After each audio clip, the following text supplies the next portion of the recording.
Hello everyone, welcome to GeoIS। आज हम एक करंट अफेयर्स के बहुत ही इंपॉर्टेंट मुद्दे को यहाँ पे डिस्कस करने वाले हैं, जो कि है वेनेजुएला क्राइसिस। आप सभी को मालूम होगा, पिछले कुछ दिनों से लगातार ये न्यूज में बना हुआ है। यूएसए ने वेनेजुएला के जो प्रेसिडेंट है उनको क्या कर लिया है, अपने यहाँ पर बंदी बना लिया है। आप सभी ने सुना होगा, ऐसा पहली बार तो नहीं हुआ है, बहुत पास्ट में भी चीजें हुई हैं, लेकिन ट्रम्प साहब जब से आए हैं तब से पूरे वर्ल्ड में एक अलग तरीके की क्रांति चल रही है और वेनेजुएला इसका शिकार हो गया है। मुद्दा क्या है, वेनेजुएला दोनों पर्सपेक्टिव से, अगर हम प्रीलिम्स की बात करें, मेंस की बात करें, दोनों ही तरीके से आपके लिए बहुत इंपॉर्टेंट है। आगे हम बात करेंगे। सबसे पहले हम बात करेंगे प्रीलिम्स के लिहाज से क्यों इंपॉर्टेंट है, उसके बाद हम बात करेंगे मेंस के लिहाज से, क्योंकि वर्ल्ड लेवल पे इस पूरा जो स्टेप लिया है यूएसए ने, उससे बहुत सारे चेंजेस आएंगे। पॉलिटिकली बहुत सारे चेंजेस आएंगे, बहुत सारे मुद्दे उठेंगे। सॉवरेंटी जो है, प्रभुता, जो संप्रभुता बोली जाती है किसी भी एक डेमोक्रेटिक कंट्री के लिए, वो बहुत बड़ी चीज होती है। और इस तरीके से किसी देश के प्रेसिडेंट को उठा लेना, उनको बंदी बना लेना, एक अपने आप में संप्रभुता का भी बहुत बड़ा थ्रेट है। तो बहुत सारी कंट्रीज जो हैं, जैसे आप चाइना और ताइवान का मुद्दा देखते हैं, वहां पर भी चाइना हो सकता है कि कल को ताइवान के साथ भी सेम ऐसा ही करे। सेम रशिया यूक्रेन का वॉर तो बहुत लंबे समय से चल ही रहा है। तो इस तरीके की बहुत ही वर्ल्ड लेवल पे जो एक कहना चाहिए अस्थिरता पैदा हो सकती है। तो इस लिहाज से ये टॉपिक बहुत इंपॉर्टेंट है, तो पूरा ध्यान लगा करके आपको इस पूरे टॉपिक को पढ़ना है, सुनना है। सबसे पहले मैं बात करूं, कुछ कॉन्टेक्स्ट देती हूँ मैं आपको वेनेजुएला के रिगार्डिंग, कि क्यों वेनेजुएला के साथ ऐसा ये हुआ है।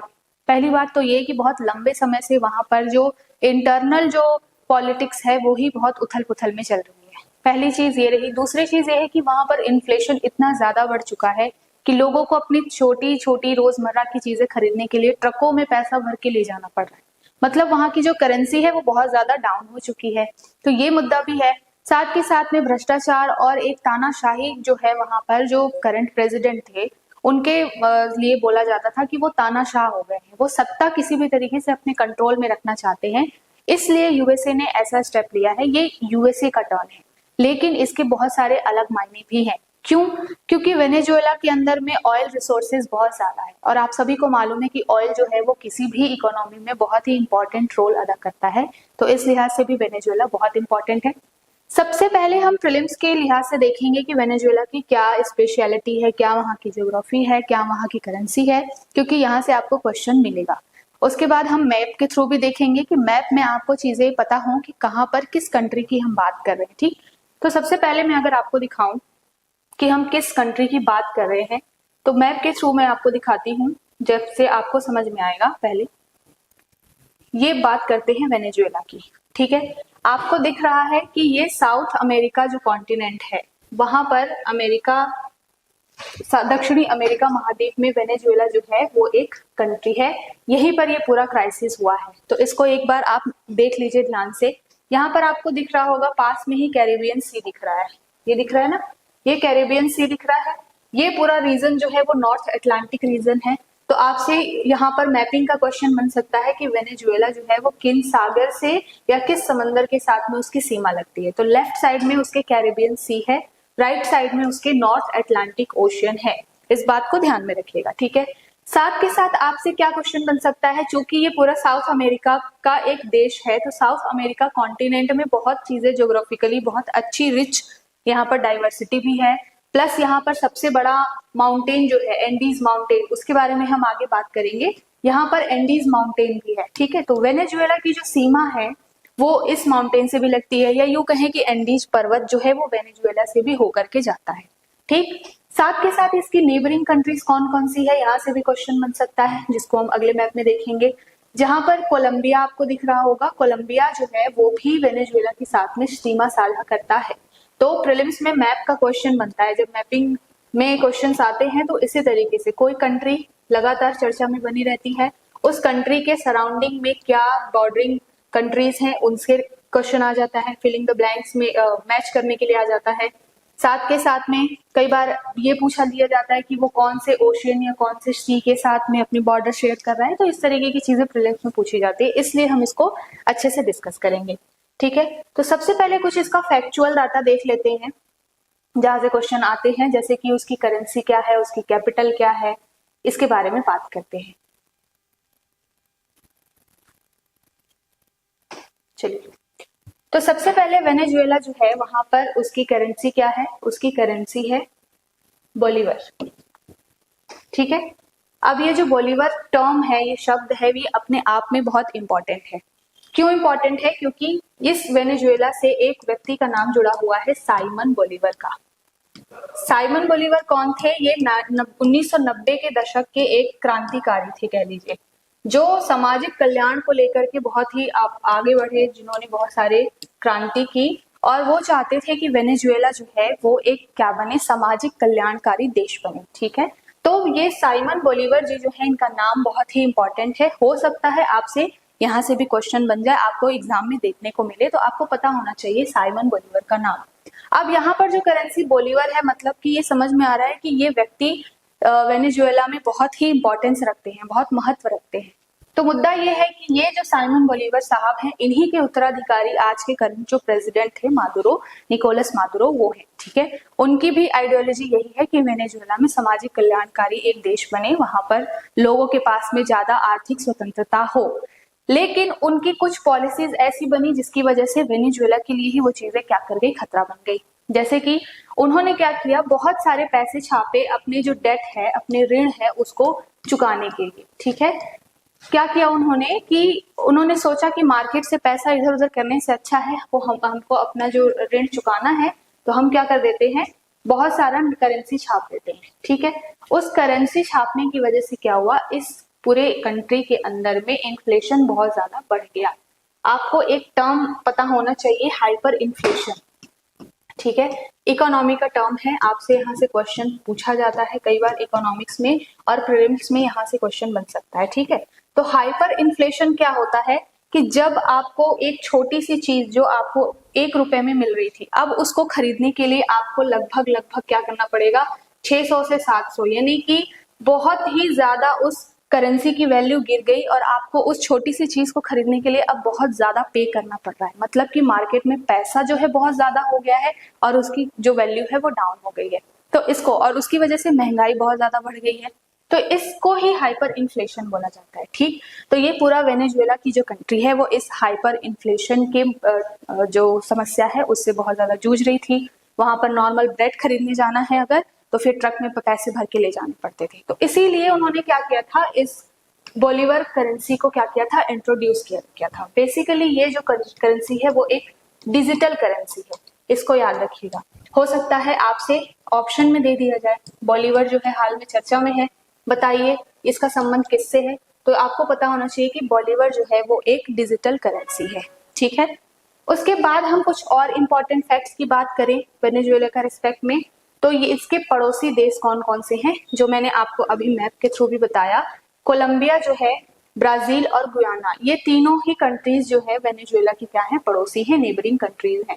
तो कई बार मैपिंग में आपसे ये क्वेश्चन भी पूछा जाता है, आपको 4-5 ऑप्शन दे दिए जाएंगे और पूछा जाएगा कि इनमें से कौन वेनेजुएला की बॉर्डरिंग कंट्रीज है या फिर नहीं है। तो आपको मालूम होना चाहिए किसका नाम, कोलंबिया का, ब्राजील का और गुयाना का। ठीक है, इसके आगे कुछ और फैक्ट्स देखते हैं। देखिए, अब हम बात करेंगे स्ट्रेटेजिक ज्योग्राफी की। ठीक है, जो कि हमने थोड़ी बहुत बात भी की कि यहाँ पर लेफ्ट साइड में आपको कैरिबियन सी देखने को मिल रहा है, और यहाँ पर एक बहुत ही, ये जो एरिया है वो कौन सी नदी बेसिन का हिस्सा है, यहाँ से भी आपसे प्रश्न बन सकता है, तो उसको भी ध्यान में रखिएगा। ओरिनोको नदी, अगर आपसे एग्जाम में पेपर में कभी देखने को मिले ओरिनोको नदी के बारे में, तो आपको पता होना चाहिए कि इसका संबंध किससे है, वेनेजुएला से। ठीक है, वेनेजुएला जो है वो इसी ओरिनोको नदी बेसिन का हिस्सा है। नदी बेसिन क्या होती है, जहां पर बहुत नदियों का जाल फैला हुआ है। ठीक है ना, तो ओरिनोको के बारे में याद रखिएगा, इसका भी संबंध क्या है, वेनेजुएला से है। दूसरी बहुत इंपॉर्टेंट चीज है माराकाइबो। माराकाइबो बेसिन भी जो है वो वेनेजुएला का एक खास, कहना चाहिए कि नदी बेसिन है, और इसी क्षेत्र को लेकर के बहुत बड़ा मुद्दा भी है। क्यों? क्योंकि ये ही जो माराकाइबो बेसिन है वो प्रमुख तेल उत्पादक क्षेत्र है, और वेनेजुएला की पूरी लगभग 95% जो इकोनॉमी है वो किस पर डिपेंडेंट है, वो ऑयल पर डिपेंडेंट है। ठीक है, तो वेनेजुएला की जो 95% जो इकोनॉमी है वो ऑयल पर डिपेंडेंट है, और ये माराकाइबो बेसिन जो है वही एरिया है जहां से तेल का सबसे ज्यादा उत्पादन किया जाता है। बट ये जो क्रूड ऑयल होता है, कच्चा तेल होता है, पहली बात तो आपको पता होना चाहिए क्रूड ऑयल है, और क्रूड ऑयल भी कैसा है, बहुत सॉफ्ट नहीं है, मतलब उसको बहुत ज्यादा रिफाइंड करने की जरूरत है। तो इसके लिए बहुत सारी कंट्रीज, जैसे हमारा इंडिया का भी एक वहां पर विदेश IOCL करके वहां पर कंपनी थी, जो कि इन क्षेत्रों से जो हार्ड क्रूड ऑयल होता था उसको क्या करती थी, सॉफ्ट करने का काम, रिफाइन करने का काम करती थी। लेकिन 2019 में अमेरिका ने क्या किया था, सैंक्शन लगा दिया था। सैंक्शन क्यों लगाया था, बिकॉज यही इन्फ्लेशन वाला मुद्दा जो था, साथ के साथ जो प्रेसिडेंट थे वहां के वो अपनी मनमानी नीतियां अपना रहे थे, और दूसरी चीज ये थी कि ये जो पूरा वेनेजुएला है वो बहुत ज्यादा चाइना सेंट्रिक था। ठीक है, चाइना रसिया इनकी तरफ ज्यादा झुकाव था वेनेजुएला का, और आपको मालूम है कि ये दोनों दुश्मन है किसके, यूएसए के। तो इसलिए भी यूएसए नहीं चाहता था कि उसके कंपैरिजन में कोई और आकर के खड़ा हो, तो इसलिए भी उन्होंने क्या किया, वेनेजुएला के साथ ऐसा काम किया। लेकिन वेनेजुएला की खुद की स्थिति भी बिल्कुल सही नहीं थी, ये बात भी सच है।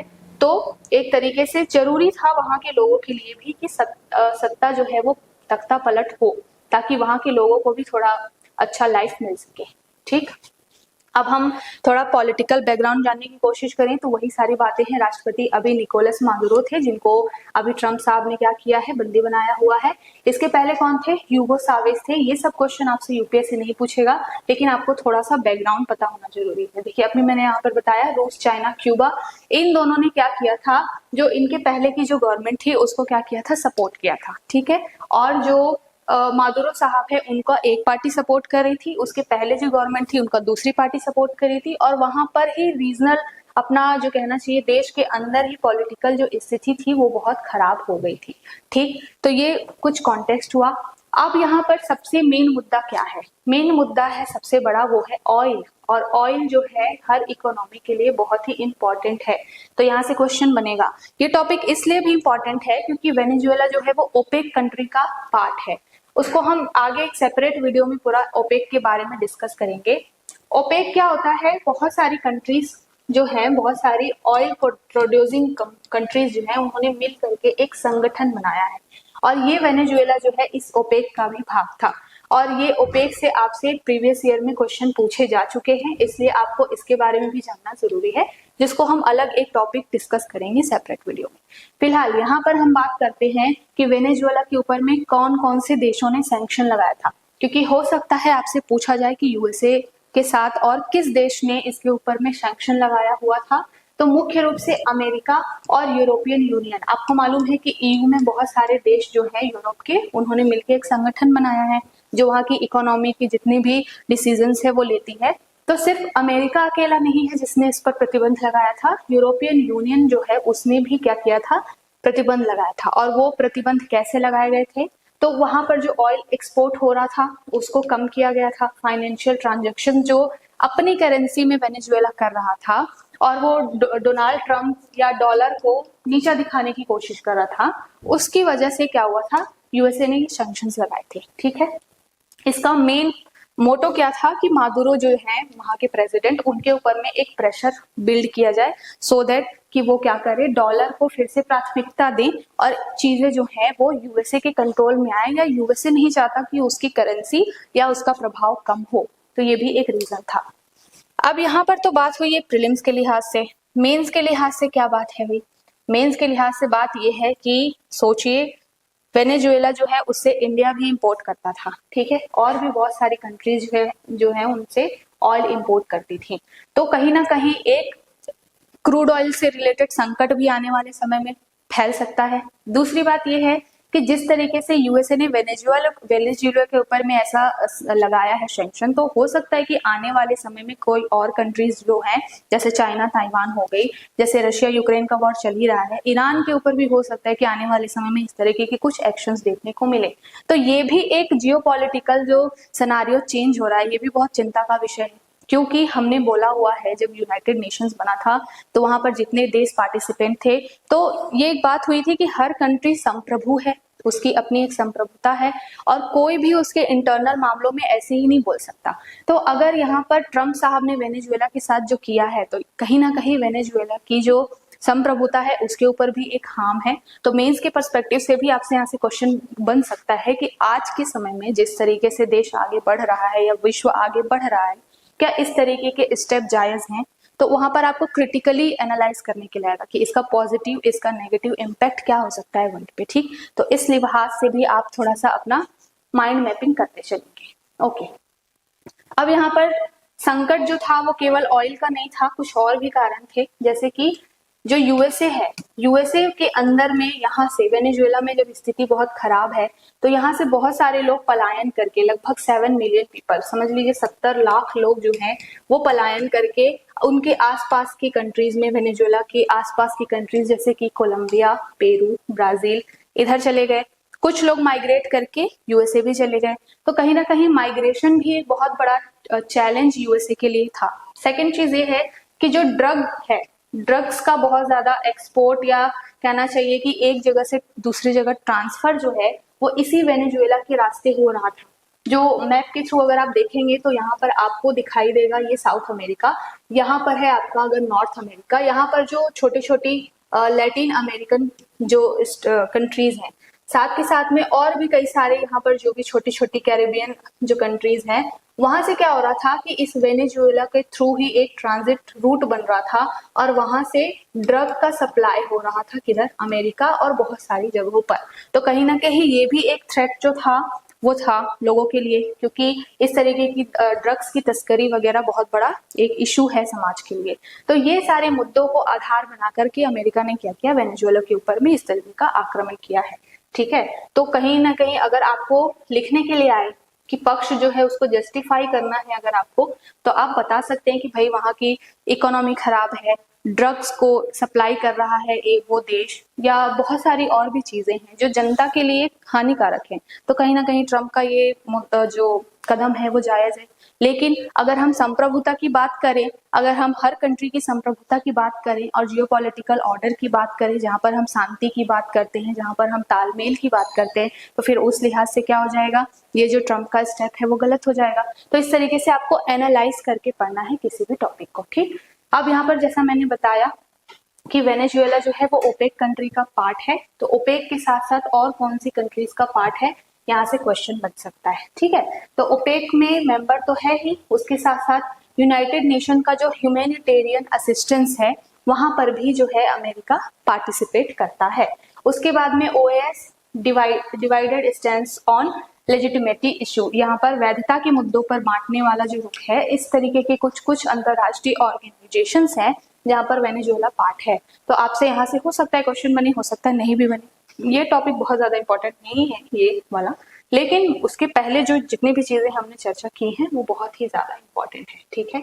अब हम देख लेते हैं कि इंडिया के पर्सपेक्टिव से इसका क्या इशू है, इंडिया को किस तरीके से इम्पैक्ट करेगा ये पूरा मुद्दा। तो सबसे पहला तो चीज ये है कि भारत पहले क्या करता था, यहाँ से कच्चा तेल खरीदता था। हालांकि पहले जो इम्पोर्ट था वो ज्यादा था, बट जब यूएसए ने सैंक्शन लगा दिया तो यूएसए के सैंक्शन लगाने के बाद में हमारा वहां से तेल इंपोर्ट बहुत ही कम हो गया, मिनिमम एकदम 0.3% अराउंड, ठीक है। तो अगर हम जहां पर 90% क्रूड ऑयल इंपोर्ट करते हैं बाकी देशों से, वहां पर ये 0.3% तो बहुत कम है। लेकिन यहाँ पर बात यह है कि यूएसए जो है वो अब क्या करेगा, वेनेजुएला के सारे ऑयल के जो भी रिसोर्सेज हैं उसको हैंडल करेगा।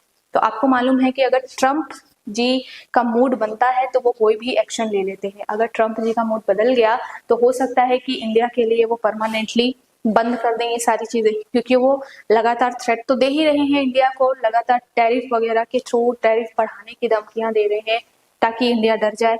तो हो सकता है कि अगर कच्चा तेल का पूरा जो रिसोर्स है वो यूएसए के पास चला जाए तो यूएसए जो है ऑलरेडी पावरफुल इकोनॉमी है, और भी ज्यादा वो क्या कर सकता है, दुनिया को दबाने की कोशिश कर सकता है। और भारत भी उसका क्या है, एक पार्ट है पूरे वर्ल्ड लेवल पे। तो भारत भी कहीं ना कहीं यहाँ से नेगेटिवली इम्पैक्ट हो सकता है। बट पॉजिटिव चीज ये है कि जैसा मैंने आपको पहले बताया कि जो वेनेजुएला में जो क्रूड ऑयल मिलता है वो बहुत ज्यादा हार्ड है, बहुत सॉफ्ट नहीं है, और उसमें रिफाइन करने के बहुत सारे स्कोप हैं। और हमारे यहाँ से विदेश इंडिया लिमिटेड करके एक कंपनी थी जो कि इसकी बहुत सारे और भी कंट्रीज में जहां पर ऑयल रिसोर्सेज हैं वहां पर इन्होंने अपनी शाखाएं खोल रखी हैं। तो ये विदेश लिमिटेड जो कंपनी है वो वहां पर क्या कर रही थी, वेनेजुएला के अंदर में ऑयल को रिफाइन करने का काम करती थी। बट जब यूएसए ने सैंक्शन लगा दिया तो वो सारी चीजें बंद हो गई, और मादुरो साहब के यहाँ जो इकोनॉमिकल क्राइसिस आया तो उससे भी बहुत सारी चीजें नेगेटिवली इम्पैक्ट हुई। अब ऐसा हो सकता है कि अगर हम ट्रम्प जी के साथ में थोड़ा सा तालमेल बिठा लें, उनसे थोड़ी सी बातचीत सही कर लें, अगर हमारा जो पर्सनल उनके साथ जो भी अभी टसल चल रहा है उसको थोड़ा सा हम रिजॉल्व कर दें, तो हो सकता है आने वाले समय में हमारे ये जो ऑयल रिफाइनरी कंपनीज हैं वो फिर से वहां पर अपना काम चालू कर दें, तो इससे इंडिया को बहुत ज्यादा फायदा भी हो सकता है।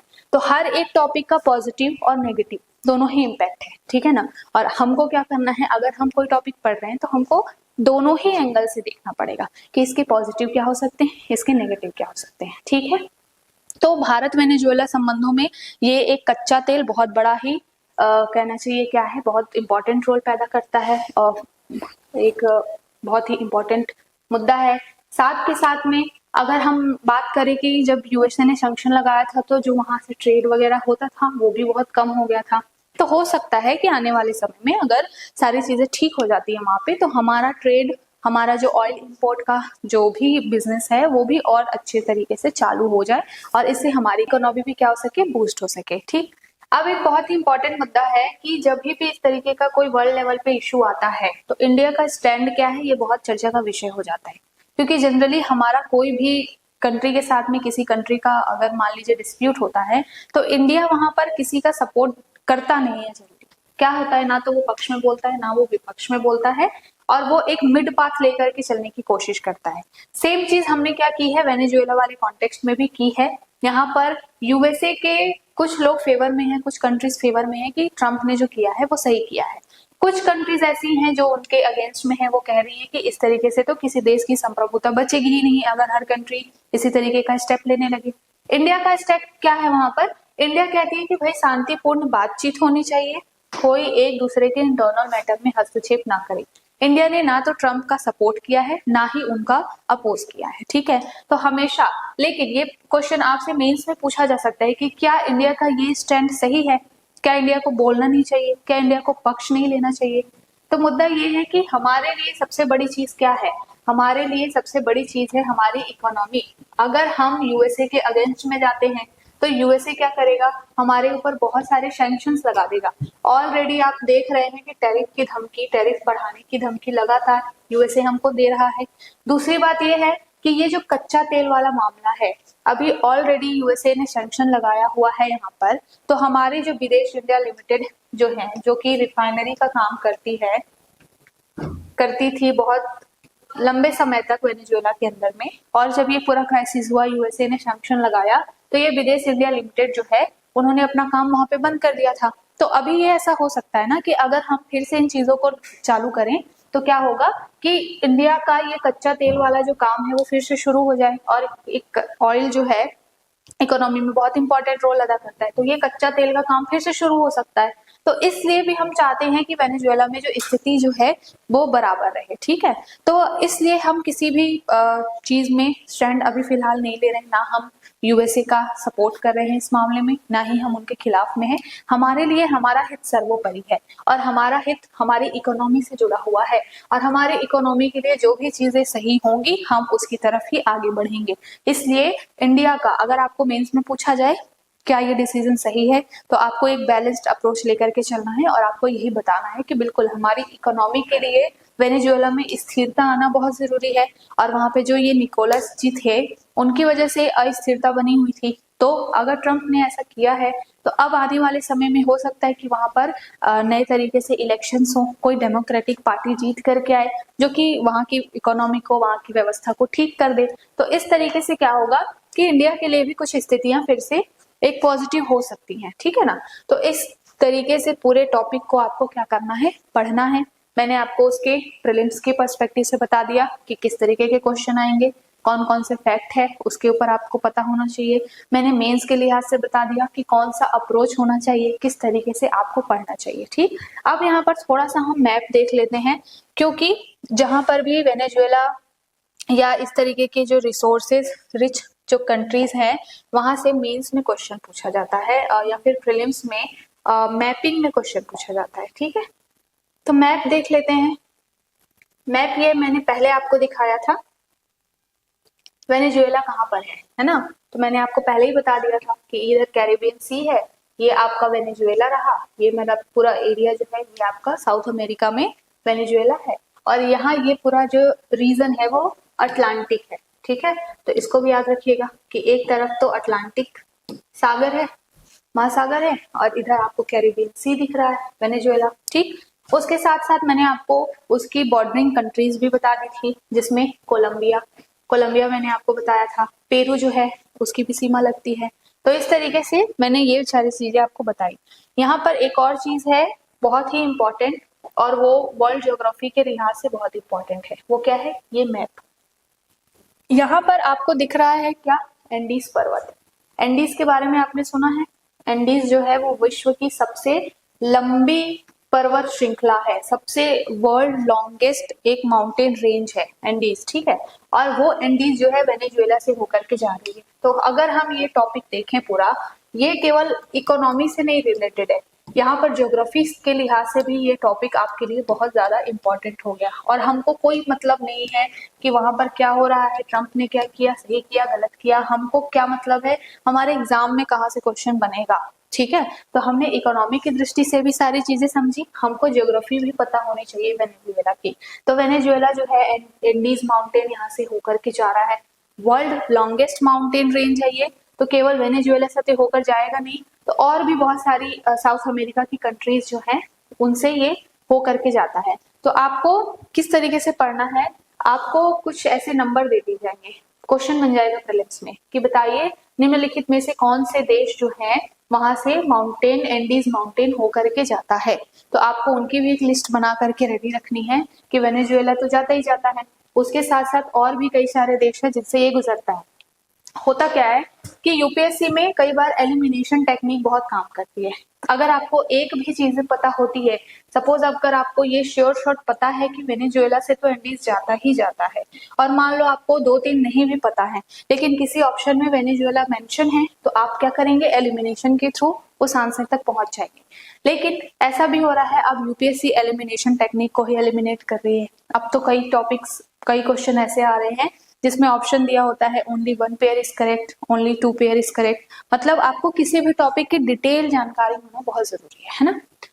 तो फिर भी अगर मान लीजिए एलिमिनेशन का भी थोड़ा बहुत स्कोप तो है, अगर आ जाए तो आपको पता होना चाहिए कि वेनेजुएला जो है वो एंडीज पर्वत उससे होकर के जाता है। दूसरी चीज मैंने आपको पहले ही बताई थी लेक मराकाइबो के बारे में। तो ये जो है इसी मराकाइबो रीजन में ऑयल का सबसे ज्यादा प्रोडक्शन होता है, इसलिए ये बहुत ही इंपॉर्टेंट लेक है। आपसे कभी पूछा जा सकता है एग्जाम में कि बताइए लेक मराकाइबो कौन से देश से संबंधित है। आपको पता होना चाहिए कि ये वेनेजुएला से संबंधित है, ठीक। आपको ये तक पता होना चाहिए कि कौन से कॉन्टिनेंट में है, तो ये साउथ अमेरिका कॉन्टिनेंट में है। एटलीस्ट नाम सुना तो होगा, ऑप्शन देखेंगे अगर आप तो आपको कई बार चीजें हमने कभी सुनी होती है, पढ़ी होती है, तो वो हिट कर जाती है, ठीक। तो लेक मराकाइबो का नाम याद रखिएगा। दूसरी, मैंने यहाँ पर ओरिनोको रिवर बेसिन बताया था, वेनेजुएला का बहुत इंपॉर्टेंट रिवर बेसिन है ये। तो ओरिनोको, ये क्या है? मराकाइबो आपने कई बार नाम सुना होगा, पीवाईक्यू में भी देखा होगा, लेकिन ओरिनोको के बारे में बहुत ज्यादा लोग नहीं जानते हैं। और यूपीएससी ऐसे ही टॉपिक से क्वेश्चन उठाती है, ठीक है, जहां पर लोग पढ़ रहे होंगे कि वेनेजुएला के राष्ट्रपति क्या नाम है, क्या वहां के कंसर्न्स हैं, और यूपीएससी उस टॉपिक से रिलेटेड ओरिनोको रिवर के बेसिन के बारे में क्वेश्चन पूछ देगी। बहुत ही अनप्रेडिक्टेबल एग्जाम है, कई बार डेप्थ में जाकर के बहुत ही चमत्कारिक चीज पूछ ली जाती है। तो आपको ओरिनोको रिवर के बारे में भी पता होना चाहिए, ठीक है। ये भी कहाँ पर है? वेनेजुएला में है। तो आई होप आपको ये सारी चीजें समझ में आई होंगी। जितना भी इंपॉर्टेंट इस टॉपिक में था प्रीलिम्स के लिहाज से, चाहे वो मेंस के लिहाज से, मैंने यहाँ पर एक्सप्लेन करने की कोशिश की है।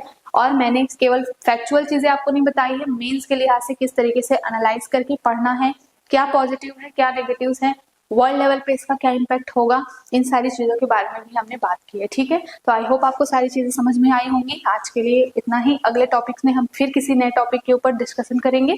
Thank you.